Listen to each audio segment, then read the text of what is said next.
Hey everyone, I'm Carrie Pena. Thank you so much for listening to Carrie Pena Reports on iTunes and Android. And thank you for watching our live feed on Facebook at Carrie Pena.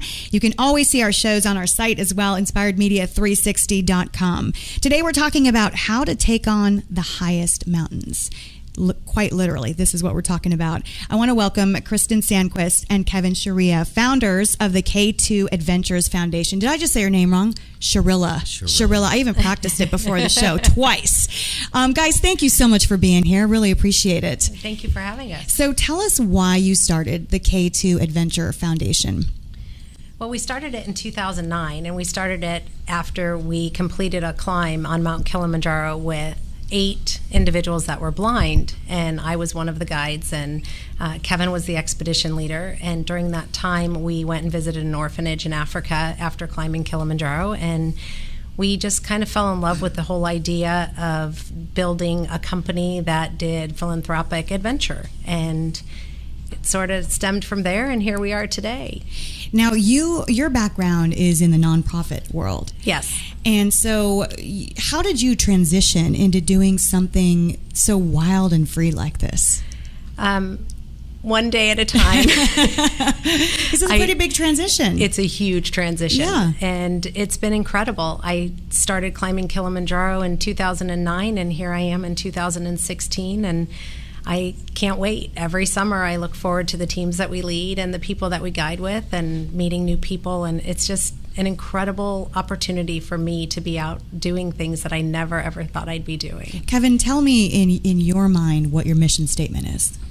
Well, our mission is to help people with disabilities across the board from any age, and help them with maybe an adventure that they've wanted to accomplish in their life. It could be something very simple, from being able to get out of their bed to go to the mall or to go to a movie, whatever it may be. And what we do is we provide opportunities and adventures for those types of people to get out and see the world maybe a little differently than what we do, and maybe it's a little harder for them, and we just try to make it a little easier for them to explore and go on their little adventures. Now, do people find you, seek you out, and look into going on these adventures with you? And I'd imagine a lot of times when they do that, they're feeling like, I want to do it, but I don't know if I have what it takes. How do you mentally prepare someone to go on Mount Kilimanjaro? I mean, for instance, how do you mentally convince them that they do have what it takes? Yeah, that's a great question. We get people from all over the world. This past summer, we led over 80 people from 13 countries. So you have various ability levels. You have people coming from around the world that, conditioning and training is very different for them. So basically, Kristen and I, we interview them. We find out where they're at in their life, why they want to be doing something like this, what's their physical and daily activity that they do. And then we just come up with a plan for success for them. That's what we call it. There's a process of being successful and being safe in the mountains, and what we do is we share that. And if they go through that process and listen to what the knowledge that we've learned over the years, and if they listen to us, they'll be very successful. Our success rate is about 96% on all of our trips across the board around the world. By the way, I want to tell our listeners and viewers that Dr. Lattie Coor, the former president of ASU, so I'm completely fangirling out because Dr. Coor is in the studio. He went with you guys on one of your trips, and he's 80, right? Yes. I mean, he looks not even close to 80. But we're going to talk to him in just a few minutes about what that was like, pushing himself to the limits. What is it like for you guys to see people overcome these hurdles and to push themselves into a space that must be so exhilarating? It's the greatest part of our job. And I think that's probably why I completely changed my life back from 2009 to where I am today, because I climbed Kilimanjaro and I was guiding a woman who was blind, and to see how she felt on the summit was one of the greatest gifts I've ever been able to give someone. Can you take me inside that moment? I mean, what is that like? Well, the tears and the emotion and the success, and to know all the struggles that she went through in her life, and then to be on the summit of Kilimanjaro as a goal of hers, and for me to stand next to her on the summit was truly just a great gift. And I came back feeling, wow, I would love to do this again. I didn't come back and say, wow, one and done, I'm never doing this again. I came back and said, when do I get to go back? And I've been back now and been on the summit 11 times. And every single time we get to see people experience the mountain for their first time. So for me, it might be 11 times that I've done it, but for them, it's their first time. And every time I see that first experience, I get the same feeling I had that very first time that I did it. Now, you talk about how much your life has changed, from perhaps more conventional to more unconventional. You guys have totally dedicated yourself to doing something that is inspiring so many people. What does that feel like to know that your efforts and your time and your talents are being put in a place that is bettering our world?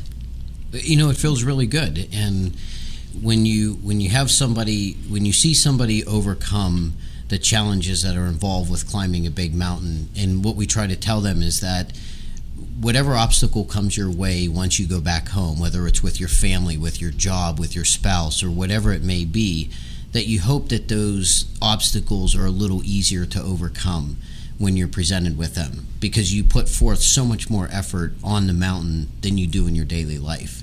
So we get stories and testimonials from people when they come back home, and they really talk about maybe how that climb impacted their job and the increase in sales, or just the overall morale that they create for their own business, because they see what we do with a team of people.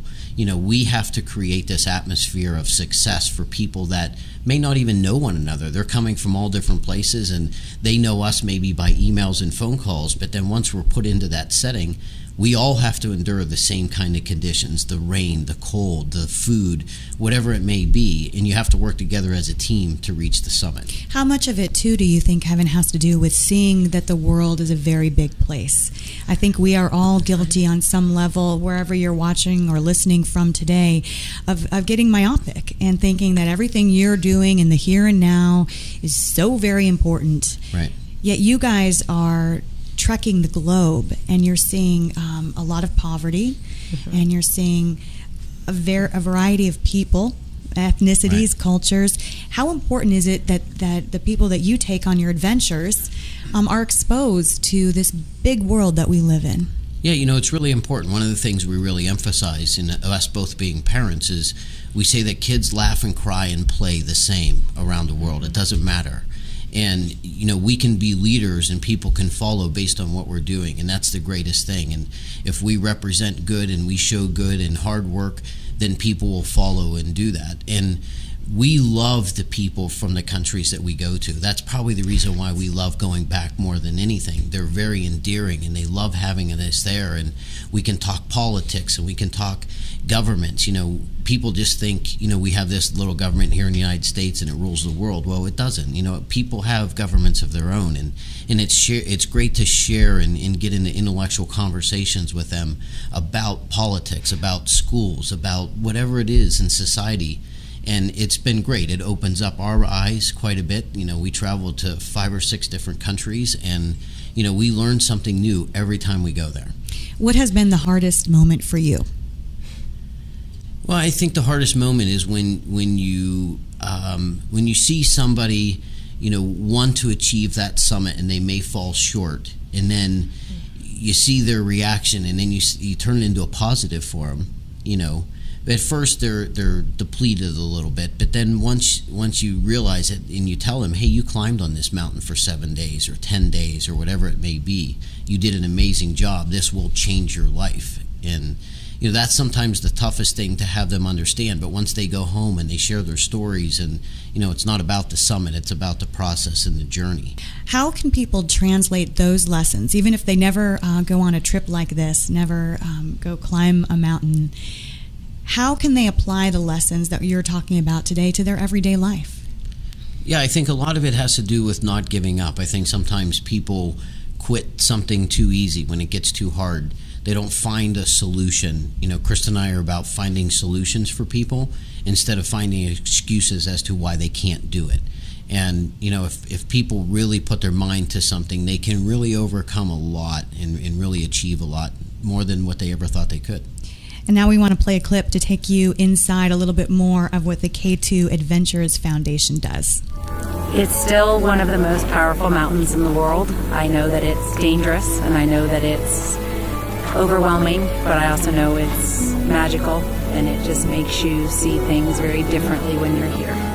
And now we want to bring in Dr. Lattie Coor, the former president of ASU, which is very exciting, by the way, because I went to ASU. My producer, Shannon Hernandez, went to ASU. And I'm not exaggerating when I said, "Do you know who's coming today?" He said, "Who?" And he never reacts to anything. I said, "Dr. Lattie Coor." He goes, "No way. No way. I need to get a picture with him. I need to get a picture." So you're quite the star. And you went to ASU as well, too. I did, yes. So go Devils. Go Devils.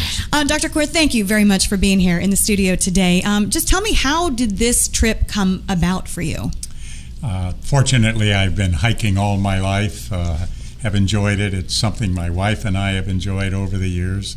We did the Arizona Trail, for example, 814 miles from Mexico to Utah. We've climbed a lot of different mountains around Arizona. And Kilimanjaro has always kind of been in the back of my mind that I really wanted to go. When I found that two of our daughters were interested in climbing as well, I said, why don't we simply make it a trip to celebrate my 80th birthday? And we began looking around for ways to get an outfit that would help us go up. And fortunately, through a friend, Jerry Hirsch, who had taken his daughter and granddaughter, 3 generations, up the mountain with Kristen and Kevin the year before, we found K2. And to us, they were the perfect match. Not only are they here in Phoenix, but they are so committed to making this not only a successful and wonderful climb itself, but giving back to the community that they live in. Every one of us who went this year worked 2 days in the orphanage that Kristen mentioned earlier, and so it gave us a chance to really get acquainted with the local community as we were climbing this magnificent mountain. I just love the fact that you took this on. And at 80 years old, I think it's so important to reinforce that there's no boundaries. Just because you may be a certain age or have a disability, to me, that is what's so striking. Did anyone say to you, "Whoa, Lattie, that seems a little crazy going up that mountain"? I don't think they said that, but they were a little bit surprised. In fact, mostly among all of the locals who were the porters who were helping us, they gave me a name, Babu, which I think probably means crazy old man. But I think it has a little more elegant. They regularly commented on having not seen someone that old climbing the mountain. What was it like? Oh, it was wonderful. Everything about it. There were 29 of us in the group that went together. And the Kilimanjaro is not the highest mountain in the world, but it's the tallest. Because in Everest, you climb beginning in the Himalayas. Here, you start at 6,000 feet and you go to 19,000 feet. 7 days to make the climb and the descent, and every day was just wonderful. It's a challenge. You work at it, but this wonderful team makes it possible for you to understand when to kind of take it a little slower, how you get yourself ready for the next day. And for us, it was just a huge success. Now, I love the picture of you guys up there with the Sparky hat on. Oh, yes. So how cool was that to be climbing the mountain with Dr. Lattie Coor? It was the greatest thing you can even imagine. So you know your reaction when you found out that he was coming today, and when I was told that I was going to get to meet Lattie Coor and possibly be his guide on Kilimanjaro, I said my heart just started racing really fast the first day that I met him, because the situation was so different than graduating from ASU. Well, now I'm responsible for this man's life on the mountain, and I was honored, absolutely honored. And every day I just smiled and just got closer and closer and have become friends and just totally enjoy Lattie and his family. And Kevin and I have built something that I never expected was, a friendship and a bond that coming home was just magnificent. What did this trip do for you? Well, it allowed me to see my now adult daughters. When we know them as children, when we know them as they're growing up, we wonder about what will they be and how will they enjoy life at this stage, to join with me as adults having a great adventure together. It kind of brought back old times when we were able to do it when they were younger.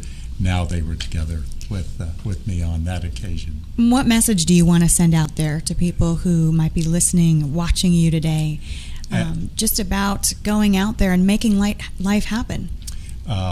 Setting goals, in my view, is one of the most important thing an individual can do. Whether it's a personal academic goal, whether it's a goal to climb a mountain, whether it's a goal to be a better person, but to set those goals and know you have to work hard to make them happen. I trained 3 months in order to get ready for this climb up Kilimanjaro, that you can do it. But make sure you understand what it takes to do it, and then you can do it. Did you ever doubt yourself? No, not on this climb. Not on this climb. I knew one thing. I knew that if it ever got dangerous, if mountain sickness was, altitude sickness might happen, that this team would turn me around and send me down. I knew that. So I wasn't fearful that I was beyond reasonable boundaries, and that I could do it, and did so. And what has this done for you, being a part of this and building up this incredible, it started as an idea, as everything does, and now you've grown this into something quite spectacular. What is that like? Every day I wake up and I just am so lucky that I go to work with my best friend. I get to enjoy the board of directors of 25 that sit on our board. I smile and I laugh every single day. I have a very stress-free job when I'm building the teams, and then we are really on full force from the minute we step on the mountain and we have somebody's life in our hands. And it's just been an incredible adventure all the way around. Well, I appreciate you guys being here. By the way, my coach, Jesse Holland, Yes. is now training with you guys. Yes. He's trying to recruit me for one of those trips. So I hear you're going to Peru. He says I'm going to Peru, but he told me that immediately, and I started running through all the things. So that includes camping, sleeping outside, and so we'll have to have that discussion. But it does sound like one of those experiences that you will never regret. Yes. Taking that trip. Thank you guys both so much for being here today. Really appreciate it. And thanks for watching and listening, everyone. I'm Carrie Pena. Today's show produced and engineered by Shannon Hernandez. Brought to you by Inspired Media 360. Until next time, stay inspired.